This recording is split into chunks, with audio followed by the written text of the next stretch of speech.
పంటలు పండించే రైతుకు యూరియా కష్టాలు తప్పడం లేదు. ప్రభుత్వం అందించే యూరియా కోసం పడిగాపులు కాయాల్సిన పరిస్థితి నెలకొంది.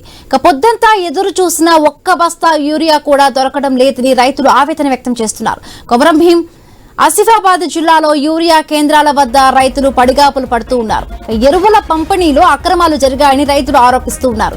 పంపిణీ కేంద్రాల వద్ద రైతులు బారులు తీరిన అధికారులు పట్టించుకోవడం లేదని ఆరోపించారు. పంపిణీ కేంద్రం వద్ద సరైన సౌకర్యాలు కల్పించడం లేదని, కనీసం తాగేందుకు మంచినీరు సైతం అందుబాటులో ఉంచలేదని ఆవేదన వ్యక్తం చేశారు. నీకు బిల్లు బరాబరే నువ్వు కొట్టిస్తున్నావు. 10 రూపాయలు మిత్తిగా నీకు క్యాష్ నగదు రూపంలో అందుతున్నాయి అనేది వాదన. ఇక్కడ అట్లా తీసుకోమని ఏవో చెప్పారా? ఏవో చెప్పారు జిల్లా వ్యవసాయ శాఖ అధికారికి ఇట్లా చెప్పిందా, లేకుంటే మీ డిసిసి ఎవరైనా అధికారులు చెప్పారా? మీరు 2 రోజులు అవుతుంది ఇక్కడికి వచ్చి. మామ ఎందుకు వస్తలేడు? 300 మందిని వదిలేసి ముంచుదామని వస్తలేడా? 300 మంది ముంచుకోవడం ఏం పెద్దగా ఇప్పుడు మనసాల పడ్డాడు కదా. ఇప్పుడు 6 గంటలకు ఎన్ని గంటలకు ఓపెన్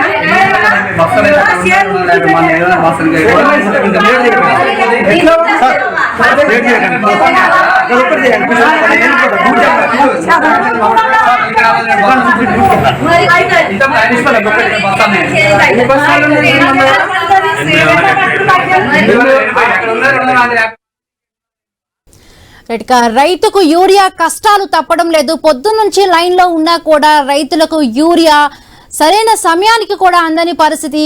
రైతులకు సంబంధించి మరిన్ని పూర్తి అప్డేట్స్ తెలుసుకునే ప్రయత్నం చేద్దాం. మన కరెస్పాండెంట్ శ్రీనివాస్ లైవ్ లో సిద్ధంగా ఉన్నారు. శ్రీనివాస్, అక్కడ సిచ్యువేషన్ ఏ విధంగా ఉంది? మనం చూస్తున్నాం స్క్రీన్ పైన ఎక్కువ మొత్తంలో, అంటే పెద్ద సంఖ్యలో కూడా అక్కడికి రైతులు చేరుకొని క్యూ లైన్ లో కూడా ఎదురు చూస్తున్న పరిస్థితి. సో డీటెయిల్స్ ఏంటి శ్రీనివాస్? సింహబిందు ఉమ్మడి ఆదిలాబాద్ జిల్లా వ్యాప్తంగా గత కొద్ది రోజుల నుంచి కురుస్తున్నటువంటి వర్షాలతో అయితే పూర్తిగా అన్నదాతలు అయితే పంటల సాగులో నిమగ్నం అయ్యాయో.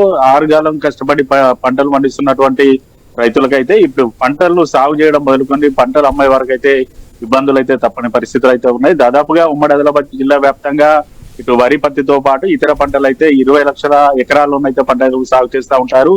గత 4 నుంచి కురుస్తున్న వర్షాలతోటి రైతులైతే యూరియా బస్తాల కోసం ఇటు ప్రభుత్వం ఇస్తున్నటువంటి ప్యాక్ సెంటర్లతో పాటు ఫెర్టిలైజర్ షాపుల ముందు అయితే బారులు తీరిన సందర్భాలు అయితే ఉన్నాయి. అయితే గత కొద్ది రోజులుగా ఉమ్మడి ఆదిలాబాద్ జిల్లా వ్యాప్తంగా కూడా కొంత ఎరువుల కొరత ఉన్నప్పటికీ కూడా ఇప్పటికే జిల్లా స్థాయి అధికారులు రైతులకు సరిపడా పూర్తి స్థాయి యూరియా నిల్వలు తీసుకొచ్చినప్పటికీ కూడా ఇటు ఫెర్టిలైజర్ షాపుల వద్ద కానీ సహకార సంఘాల వద్ద రైతులను పూర్తి స్థాయిలో ఇబ్బందులు పెట్టడంతో అయితే రైతులైతే ఆగ్రహం అయితే వ్యక్తం చేస్తున్న పరిస్థితులు అయితే ఉన్నాయి. దాదాపుగా పంటలు ప్రారంభమైన నేపథ్యంలో 1 ఎకరానికి 2 బస్తాల యూరియాతో పాటు డిఏపి 1 బస్తా అవసరం అయితే ఉంటుంది. ఈ నేపథ్యంలో ఇటు యూరియా బస్తాలు తీసుకువెళ్ళడానికి వెళ్ళినటువంటి రైతులకైతే ఇబ్బందులు అయితే తప్పడం లేదు.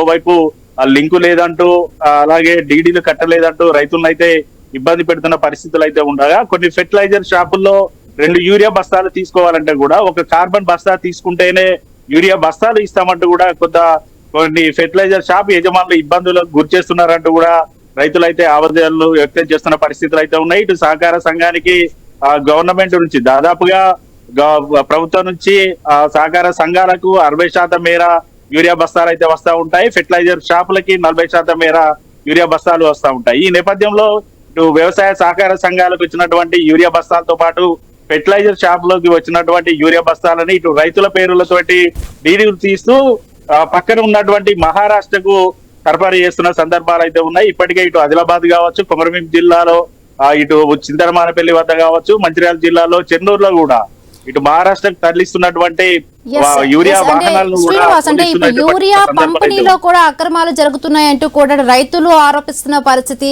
అంటే ప్రభుత్వం నుంచి కూడా సహకార సంఘాలకి వస్తున్న నేపథ్యంలో ఈ అక్రమాలకి సంబంధించి ఏమైనా కూడా ప్రభుత్వం దృష్టికి తీసుకువెళ్లే పరిస్థితి ఉందా? అలా పొద్దు నుంచి కూడా రైతులు అక్కడ నుంచి అంటే క్యూ లైన్ నిల్చున్నా కూడా వాడికి సరైన కనీస వాటర్ సప్లై కూడా సరిగ్గా లేదని కూడా రైతులు చెప్తున్న పరిస్థితి.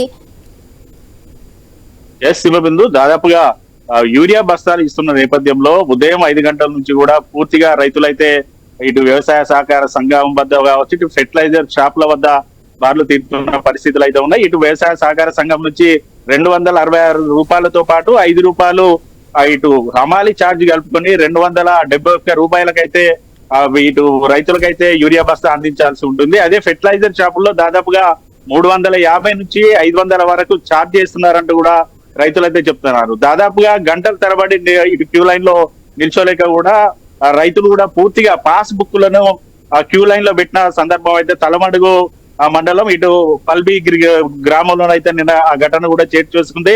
మరోవైపు నెల్లల మండలంలో క్యూ లైన్ లో నిల్చున్నటువంటి రైతుల మధ్య వాగ్వివాదం పెరుగు కూడా ఒకరినొకరు గల్లా పట్టుకొని కొట్టుకున్న సందర్భాలు అయితే ఉన్నాయి. కేవలం ఇటు వ్యవసాయ సహకార సంఘము నిర్వహిస్తున్నటువంటి ఇటు అధికారులు కావచ్చు, లేదనుకుంటే ఫెర్టిలైజర్ షాపులు యజమానులు ఇటు కృత్రిమంగా యూరియా కొరతను సృష్టించడం వల్లనే ఇటువంటి ఘటనలు జరుగుతున్నాయంటూ కూడా ఇప్పటికే నిర్మల్ జిల్లా బైన్సా పట్టణానికి చెందినటువంటి రైతులు ఏడీఏకి అయితే వీణాకి ఇటు వినతి పత్రం కూడా ఇచ్చిన సందర్భాలు అయితే ఉన్నాయి. ఇటు అధికారులేమో ఓవైపు ఎక్కడ కూడా యూరియా కొరత లేదు, రైతులకు సరిపడా పూర్తి స్థాయి యూరియాను మేము అందుబాటులో ఉంచామని చెప్తున్నప్పటికీ కూడా సహకార సంఘాల వద్ద కానీ ఫెర్టిలైజర్ షాపులో మాత్రం పూర్తిగా విరుద్ధంగా ఉంది. ఇటు బ్లాక్ లో అమ్ముకోవడానికి అయితే పూర్తి స్థాయిలో బ్లాక్ లో అమ్ముకోవడంతో అయితే రైతులు అయితే ఇబ్బందులు పడుతున్నారు. ఇటు కృత్రిమ కొరత సృష్టించి దళారుల వద్ద అక్కువ మొత్తంలో రైతులు కొనుగోలు చేసే దిశగా వీరు చర్యలు తీసుకుంటా ఉండడంతో రైతులైతే ఆగ్రహం వ్యక్తం చేస్తున్నారు. ఖచ్చితంగా జిల్లా స్థాయి అధికారులు ఫెర్టిలైజర్ షాపులు కావచ్చు, వ్యవసాయ సహకార సంఘాలపై నిఘా ఉంచినప్పుడు మాత్రమే రైతులకు సరిపడా యూరియా అందుబాటులో వారికి అందే అవకాశం ఉంటుంది. లేదనుకుంటే మాత్రం బ్లాక్ లో దళారులు దగ్గర పూర్తిగా రైతులు నమ్మి ఇబ్బంది పడే అవకాశాలే ఉన్నాయి. Right, thank you Srinivas, thanks for the updates.